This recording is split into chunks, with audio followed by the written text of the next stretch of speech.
نحمد نصلی علی رسول الکریم اما بعد فاعوذ باللہ من الشیطان الرجیم بسم اللہ الرحمن الرحیم۔ ہم قرآن مجید کی تفسیر کر رہے ہیں۔ آج سورہ سجدہ کو سیکھنے کی کوشش کریں گے انشاءاللہ۔ پہلا لیسن ہے تو ہم تھوڑی سی اس کے تلاوت کے بعد شروع کرتے ہیں۔ اعوذ باللہ من الشیطان الرجیم بسم اللہ الرحمن الرحیم۔ الف لام میم تنزیل الکتاب لا ریب فیہ من رب العالمین ام یقولون افترہ بل هو الحق من ربک لتنذر قوما ما آتاهم من نذیر من قبلک لعلهم يهتدون۔ اللہ الذی خلق السماوات والارض وما بینہما فی ستۃ ایام ثم استوى علی العرش ما لکم من دونہ من ولی ولا شفیع افلا تتذکرون۔ یدبر الامر من السماء الى الارض ثم یعرج الیہ فی یوم کان مقدارہ الف سنۃ مما تعدون۔ ذلك عالم الغیب والشہادۃ العزیز الرحیم۔ تو آج کا سبق اتنا ہوگا، 6 آیات۔ اس کا ترجمہ بھی پڑھ لیتے ہیں ہم انشاءاللہ۔ الف لام میم، یہ حروف مقطعات ہیں۔ پھر تنزیل الکتاب لا ریب فیہ من رب العالمین، بلا شبہ اس کتاب کا اتارنا تمام جہانوں کے پروردگار کی طرف سے ہے۔ کیا یہ کہتے ہیں کہ اس نے اسے گھڑ لیا ہے؟ نہیں، بلکہ یہ تیرے رب تعالی کی طرف سے حق ہے تاکہ آپ انہیں ڈرائیں جن کے پاس آپ سے پہلے کوئی ڈرانے والا نہیں آیا۔ ہو سکتا ہے کہ وہ راہ راست پر آ جائیں۔ اللہ تعالیٰ وہ ہے جس نے آسمان و زمین کو اور جو کچھ اس کے درمیان ہے سب کو 6 دن میں پیدا کر دیا، پھر عرش پر قائم ہوا۔ تمہارے لیے اس کے سوا کوئی مددگار اور سفارشی نہیں۔ کیا پھر بھی تم نصیحت حاصل نہیں کرتے؟ وہ آسمان سے زمین کی طرف کاموں کی تدبیر اتارتا ہے، پھر ایک ہی دن میں اس کی طرف چڑھ جاتا ہے جس کا اندازہ تمہاری گنتی کے 1000 سال کے برابر ہے۔ یہی ہے چھپے کھلے کا جاننے والا، زبردست، غالب، بہت ہی مہربان۔ تو سورہ سجدہ کے بارے میں ایک حدیث ہے کہ نبی کریم صلی اللہ علیہ وسلم جمعے کے دن فجر کی نماز میں الف لام سجدہ اور دوسری رکعت میں هل أتى علی الانسان پڑھا کرتے تھے۔ صحیح بخاری کی حدیث ہے یہ۔ اسی طرح یہ بھی صحیح سند سے ثابت ہے کہ نبی کریم صلی اللہ علیہ وسلم رات کو سونے سے پہلے سورہ الف لام سجدہ اور سورہ ملک پڑھا کرتے تھے۔ یہ ترمذی کی حدیث ہے۔ تو یہ 2 حدیثیں ہمیں سورہ سجدہ کی فضیلت بتاتی ہیں۔ ہم اس کو سمجھنے کی کوشش کرتے ہیں۔ تو اعوذ باللہ من الشیطان الرجیم بسم اللہ الرحمن الرحیم۔ اس سورت کا آغاز الف لام اس سے ہوتا ہے، یہ پہلی آیت ہے۔ اچھا، پھر ہے لفظی ترجمہ پڑھتی ہوں۔ تنزیل الکتاب، تنزیل الکتاب، تنزیلو میں نون زا اور لام، نون زائے اور لام، یہ اس کے روٹ ورڈ ہے۔ عربی زبان کا ہر لفظ جو ہے وہ اس کا ایک حروف اصلی ہوتا ہے، اور یہ عام طور پر 3 حروف ہوتے ہیں جس سے عربی الفاظ بنتے ہیں۔ تو اس کو جاننے سے یہ فائدہ ہوتا ہے کہ وہ جو روٹ ورڈ ہوتا ہے اس کا جو ترجمہ ہوتا ہے وہ ہمیں اگر یاد ہوتا ہے تو پھر اس روٹ ورڈ سے بننے والے سارے الفاظ کو ہمارے لیے آسان ہو جاتے ہیں یاد کرنا۔ تنزیل، تنزیل میں جو اس کا وزن ہے اس کے لحاظ سے میننگ کیا آتا ہے کہ تھوڑا تھوڑا کر کے نازل ہونا، تھوڑا تھوڑا کر کے نازل ہونا۔ تو اللہ سبحانہ تعالیٰ نے تنزیل سے شروع کیا، تنزیلو نازل کرنا، تنزیل نازل کرنا۔ لیکن ہمارے ذہن میں کیا سمجھ ہونا چاہیے کہ قرآن تھوڑا تھوڑا وقفے وقفے سے نازل ہوا ہے۔ تنزیل الکتابی، تو یہ اس طرح سے ہے کہ کتاب کا نازل ہونا۔ تو کا معنی ہم کہاں سے کر رہے ہیں؟ جب دو الفاظ اس طرح جوڑے جاتے ہیں تنزیل الکتابی، تو جب سیکنڈ لفظ کے آخری حرف پر نیچے کسرہ ہوتا ہے تو یہ دونوں ایک مرکب بنا رہے ہوتے ہیں جس میں ایک تعلق ہو جاتا ہے کہ فلاں ایک چیز کا دوسرے سے تعلق، تو کہا کا لفظ خود بخود آ جاتا ہے، جیسے تنزیل الکتابی نازل کرنا کتاب کا، لا ریبا، لا ریبا، لا کا مطلب ہوتا ہے نہیں، ریبا، ریبا ریب کا مطلب ہوتا ہے شک، تو لا ریبا کوئی شک نہیں ہے، با پر زبر کی وجہ سے ترجمہ ہو گیا کوئی شک نہیں ہے، فی ہی اس میں، فی کا مطلب ہوتا ہے میں، ہی کا مطلب ہوتا ہے ہی جو ہے وہ ضمیر ہے، ضمیر یعنی کہ پروناؤن ہے، اور پروناؤن آپ کو پتا ہوگا کہ اسم کی جگہ پر آتا ہے، کسی نام کی جگہ اگر جملے میں بار بار نام کو ریپیٹ نہیں کرنا تو ہم اس کا اس کی اس طرح سے ترجمہ کرتے ہیں، اس کو اردو میں بھی ہم لاتے ہیں، جیسے کتاب، کتاب ایک بار آ گیا، اب کتاب کا نازل کرنا، ٹھیک ہے، تو لا ریب فیہ، ہی سے مطلب کیا ہے کتاب، یعنی کہ کوئی شک نہیں ہے اس میں، اس تنزیل میں، کتاب کے اس نازل ہونے میں کوئی شک نہیں ہے، من سے رب العالمین، یہ رب، رب کی طرف سے، رب کا مطلب ہم سب جانتے ہیں، رب مانی اللہ سبحانہ تعالیٰ کی یہ صفت کی نام ہے، اللہ تعالیٰ ہمارا رب ہے، تو یہ رب العالمین، یہ تمام جہانوں کا، عالم، عالم ہوتا ہے عین لام میم، علم کا کیا مطلب ہوتا ہے نشانی، اور عالمین جو ہے وہ علم کی جمع ہے، عالم کی جمع ہے، عالم واحد ہے اور عالمین جمع ہے، اب نشان اللہ کی ہر تخلیق جو ہے، اللہ کی جو اللہ نے انسانوں کا ایک عالم بنایا، اسی طرح اللہ تعالیٰ نے پرندوں کا ایک عالم بنایا، اسی طرح اللہ تعالیٰ نے جنات کا ایک عالم بنایا، اللہ تعالیٰ نے جانوروں کا عالم بنایا، یعنی کہ عالمین یعنی اللہ تعالیٰ تمام عالمین، اللہ تعالیٰ ہر چیز کا، ہر عالم کا جو ہے وہ رب ہے، تمام جہانوں کا، ہم جہان اردو میں ترجمہ کرتے ہیں، عالم کا ترجمہ جہان کرتے ہیں، عالمین تمام جہانوں کا، اللہ تعالیٰ نے اس آیت کا پورا ترجمہ کیا ہوا، تنزیل الکتابی نازل کرنا ہے کتاب کا، لا ریب فیہ اس میں کوئی شک نہیں ہے، اس تنزیل میں، اس نازل کرنے میں کوئی شک نہیں ہے کہ یہ من رب العالمین ہے، یہ رب العالمین تمام جہانوں کے رب کی طرف سے ہے۔ پھر دوسری آیت ہے ام یقولون افترہ، ام کا مطلب ہے کیا، یقولون وہ کہتے ہیں، قول سے ہے، قال یقول وہ کہتے ہیں، افطراہ، افطرا کا روٹ ورڈ ہے فارایا، فری کا مطلب ہوتا ہے کوئی چیز گھڑ لینا، کوئی جھوٹ، کوئی بات کی کوئی حقیقت نہیں اور انسان اس کو گھڑ لے، افطرا کیا گھڑ لیا ہے اس کو، ہو کی ضمیر جو ہے کتاب کی طرف جا رہی ہے کہ کیا یہ لوگ، یہ جو کافر ہیں جو اس کو بلیو نہیں کر رہے، آپ صلی اللہ علیہ وسلم کے دعوت کو قبول نہیں کر رہے ہیں اور اس قرآن کو اللہ کی کتاب نہیں سمجھ رہے ہیں، اس میں شک کر رہے ہیں، تو کیا وہ یہ کہہ رہے ہیں کہ رسول اللہ صلی اللہ علیہ وسلم نے اس کو گھڑ لیا ہے، ام یقولون افترا، کیا اس کو یہ لوگ یہ کہہ رہے ہیں،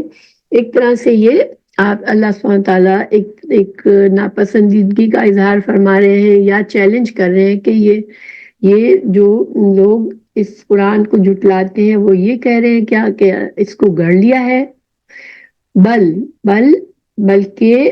هو الحق، یہ تو ہوا کا مطلب ہوتا ہے وہ، یہ بھی ضمیر ہے، یعنی قرآن، یہ کتاب، ہوا وہ الحق، یہ تو حق ہے، من ربی کا،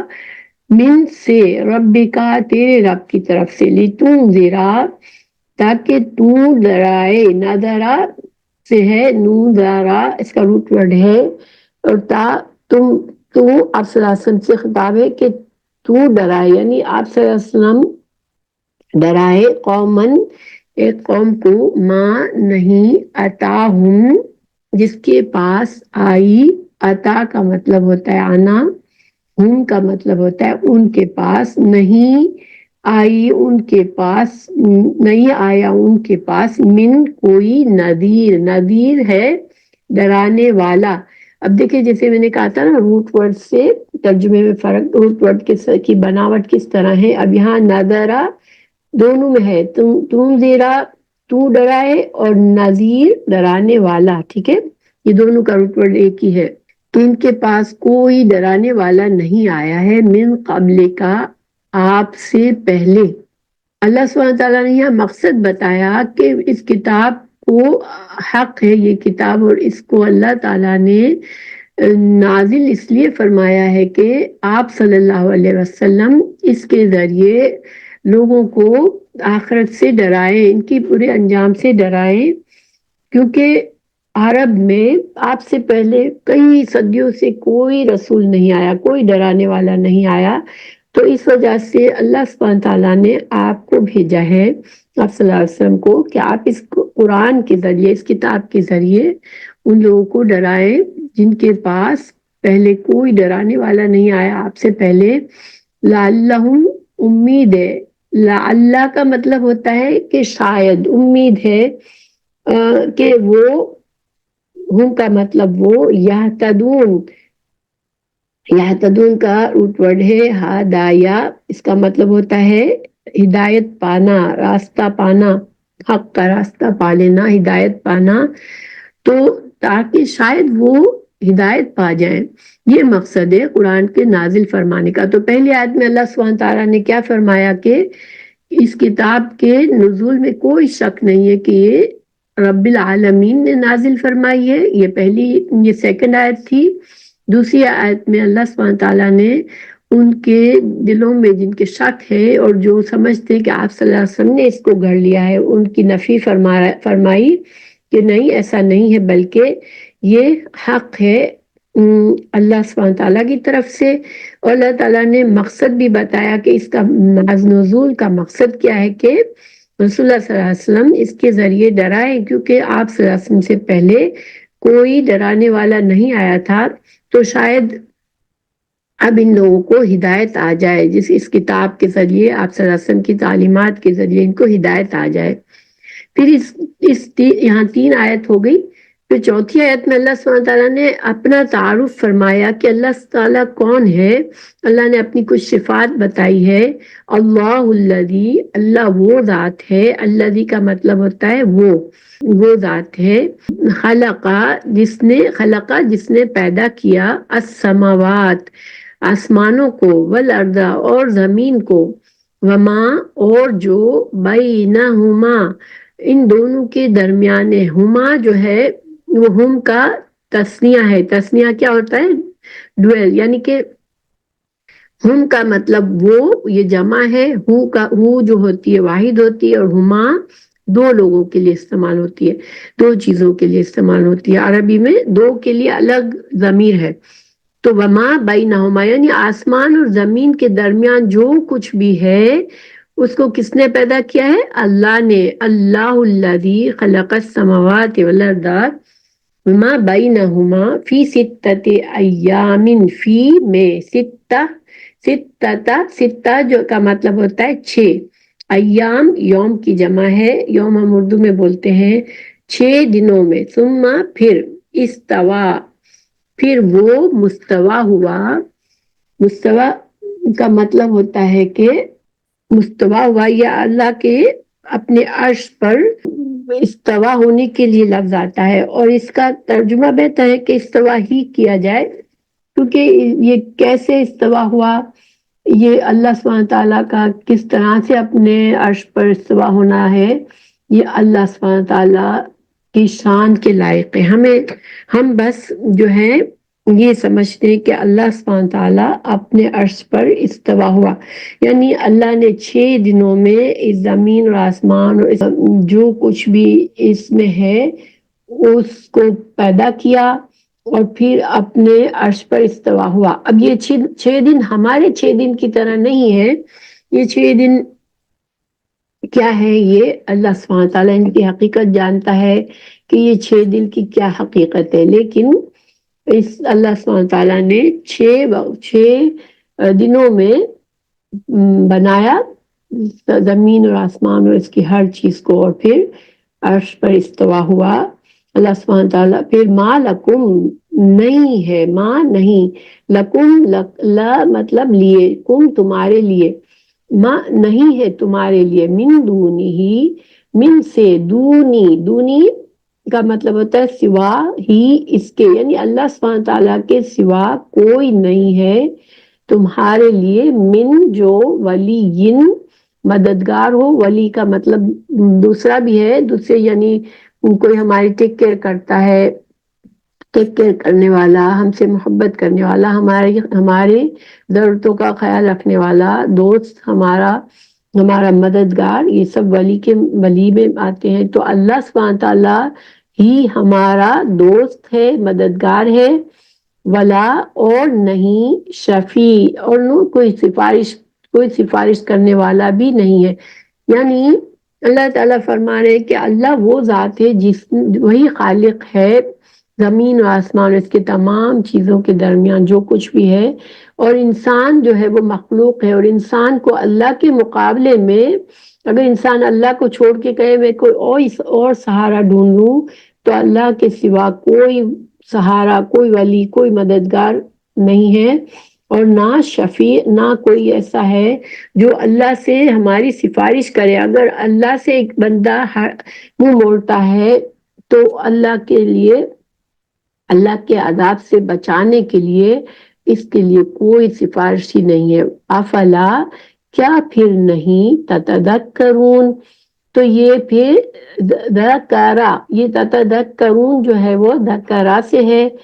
اور تتذکرون کا مطلب ہوتا ہے کہ انسان غور و فکر کر کے نصیحت پکڑے، انسان کسی چیز پر گہرائی میں جا کر سمجھے اس کی حقیقت کو اور نصیحت حاصل کرے۔ تو یہ 4 آیت ہے، اللہ تعالیٰ نے اپنا تعارف فرمایا۔ پہلی آیت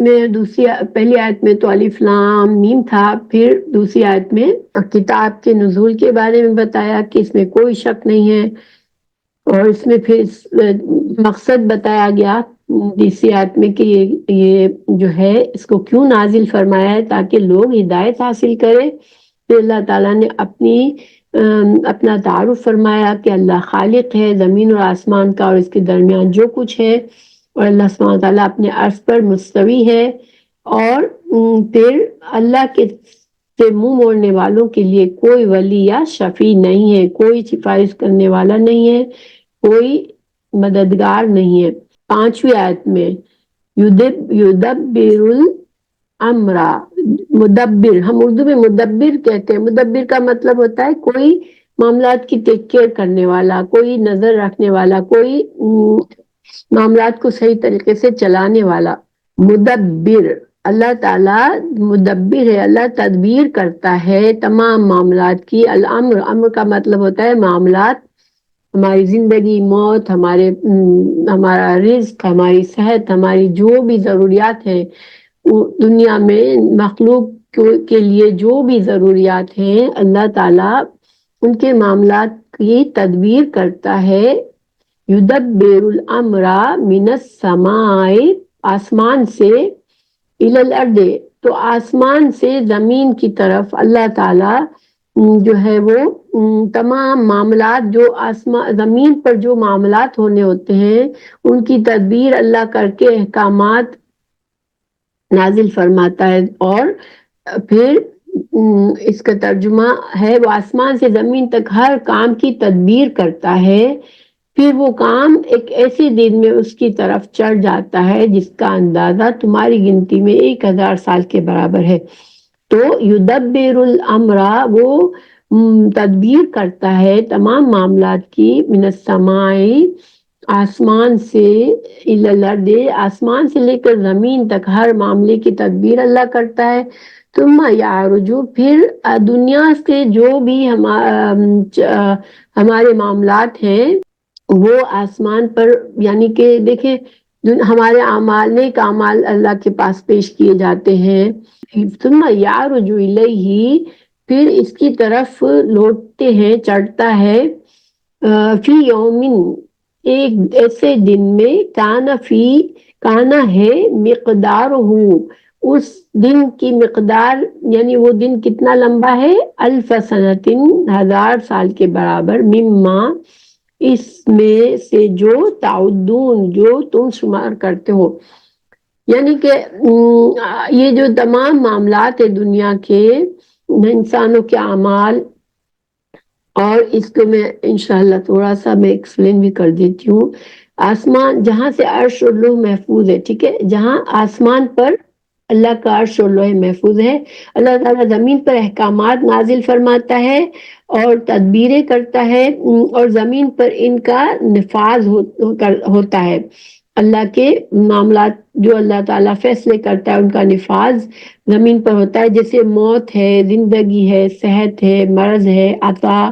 اللہ تعالیٰ کس کو کیا عطا فرماتا ہے، کس کو کس چیز سے روکتا ہے، پھر غنا، کسی کو اللہ تعالیٰ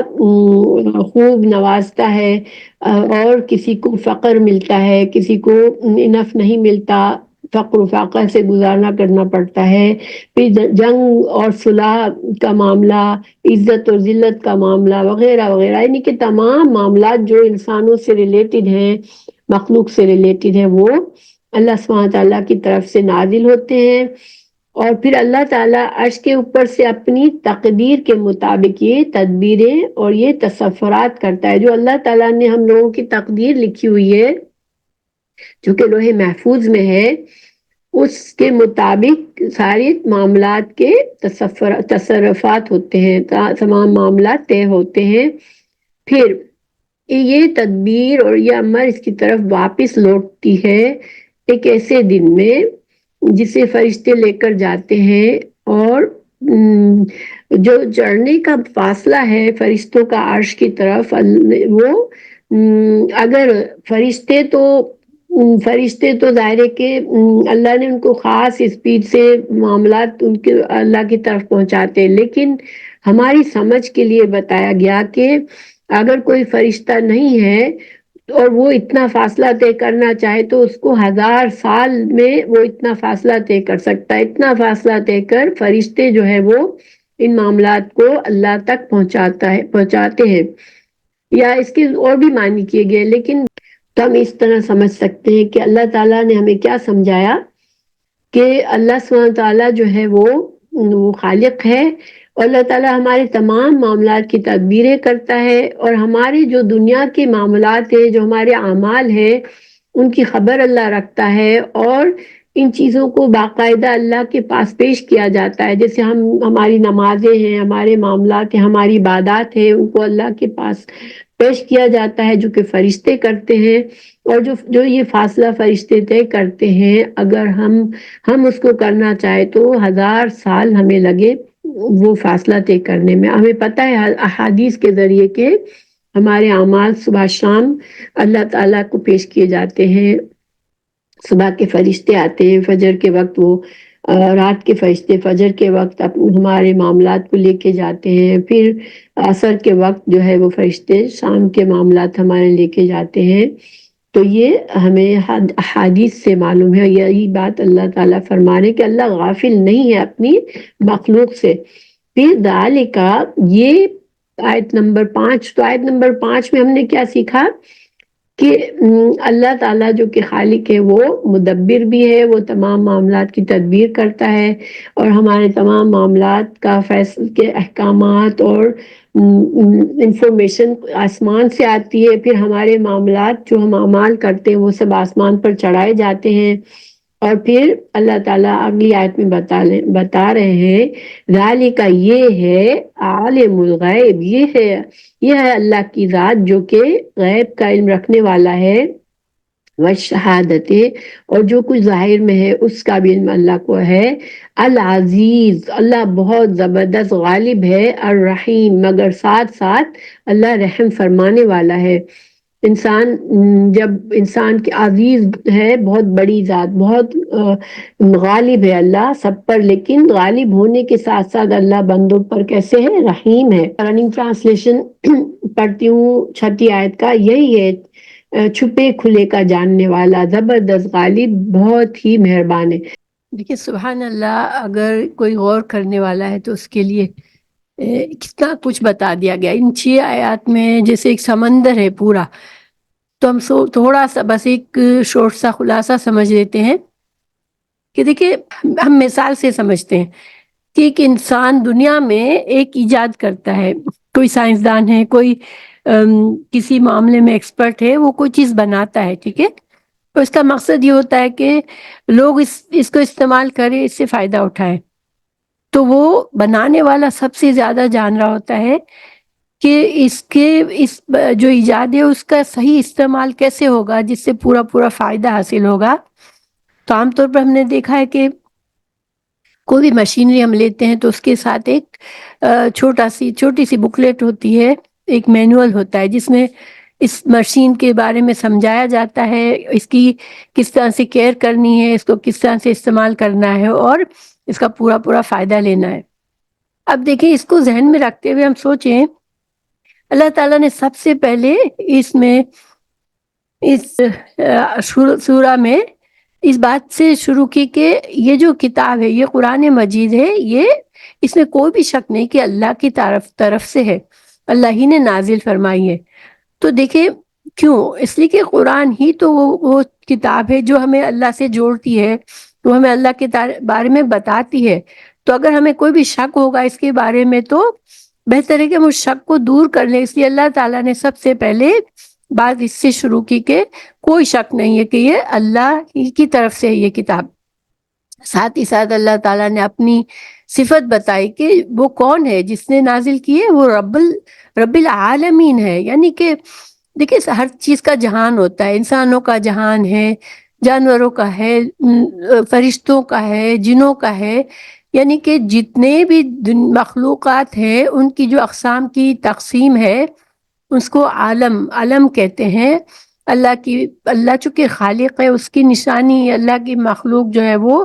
اللہ کی پہچان بتاتی ہے۔ تو جتنے بھی عالم ہے، جتنے بھی مخلوقات کی اقسام ہے، ان سب کا جو رب ہے اس نے نازل فرمائی ہے کتاب۔ تو کوئی ایک بھی ایسی تخلیق نہیں جو اس کے باہر ہے، اس دائرے کے باہر ہے۔ رب العالمین، تمام جہانوں کا رب، اس نے نازل فرمائی ہے، کوئی شک نہیں ہے۔ اب اللہ تعالیٰ حیرت کا اظہار فرمایا کہ کیا اس کتاب پر یہ شک کرتے ہیں کہ اس کو رسول اللہ صلی اللہ علیہ وسلم نے گھڑ لیا ہے؟ تو نہیں، اس میں کوئی شک کی گنجائش ہی نہیں ہے، یہ تو سچ بات ہے، یہ حق ہے جو اللہ نے نازل فرمایا ہے اپنے پیارے رسول پر، اور پھر وجہ بھی بتا دی کہ کیوں نازل فرمایا ہے، تاکہ لوگ اس سے ہدایت پائیں، لوگ اپنے رب کو پہچانے، وہ جان لیں کہ اللہ نے اگر ہمیں تخلیق ہماری اللہ نے کی ہے تو وہ کیا چاہتے ہیں، اللہ تعالیٰ نے ہمیں کیوں بنایا ہے، ہماری زندگی کا کیا کوئی مقصد ہے۔ تو پھر اب آگے مقصد بھی بتا دیا جائے گا انہی 6 آیات میں، مگر اللہ تعالیٰ کا تعارف مکمل کرنے کے لیے کچھ مثالیں دی کہ دیکھیں یہ اللہ ہی نے ہے جس نے آسمان بنائے، جس نے زمین بنائی اور جو کچھ زمین کے درمیان ہے، اور پھر اللہ تعالیٰ نے ایک وقت کا اندازہ بتایا کہ اس کو 6 دنوں میں بنایا اللہ نے، یہ اللہ کی قدرت کا اظہار ہو رہا ہے۔ اور پھر اللہ تعالیٰ نے نہ صرف بنایا، پھر اب عرش پر استوا ہے اللہ تعالیٰ، اور اللہ تعالیٰ تدبیر کر رہا ہے اپنی اس کریشن کی، اس مخلوق کی جو اللہ نے اب بنائی ہے، اس کو بنا کے اللہ تعالیٰ کسی اور چیز میں نہیں مشغول ہو گیا، بلکہ اللہ تعالیٰ اب اس کی تدبیر بھی کرتا ہے، آسمانوں پر تدبیر کرتا ہے اللہ، اور پھر اپنے فرشتوں کے ذریعے اپنے احکامات اور اپنے جو بھی دنیا کے معاملات ہیں اس کے بارے میں، لوگوں کے اعمال کے بارے میں، ہر چیز کے بارے میں اللہ تعالیٰ کو خبر پہنچائی جاتی ہے۔ اور دیکھیں اللہ تعالیٰ کی ذات ہمیں ہر جگہ، دوسری جگہ بھی بتائی کہ اللہ کو اس کی بھی محتاجی نہیں تھی، کیونکہ فرشتے بھی اللہ ہی کی مخلوق ہے،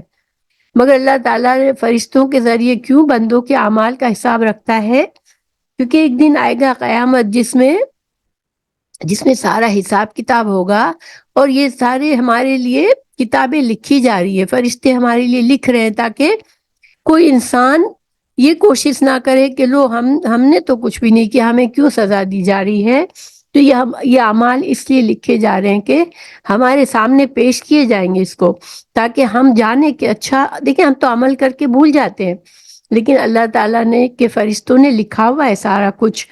تو اب اللہ تعالیٰ نے ہمیں بتایا کہ لوگوں کے اعمال بھی، اور اللہ تعالیٰ کے جو دوسرے احکامات ہیں وہ سارے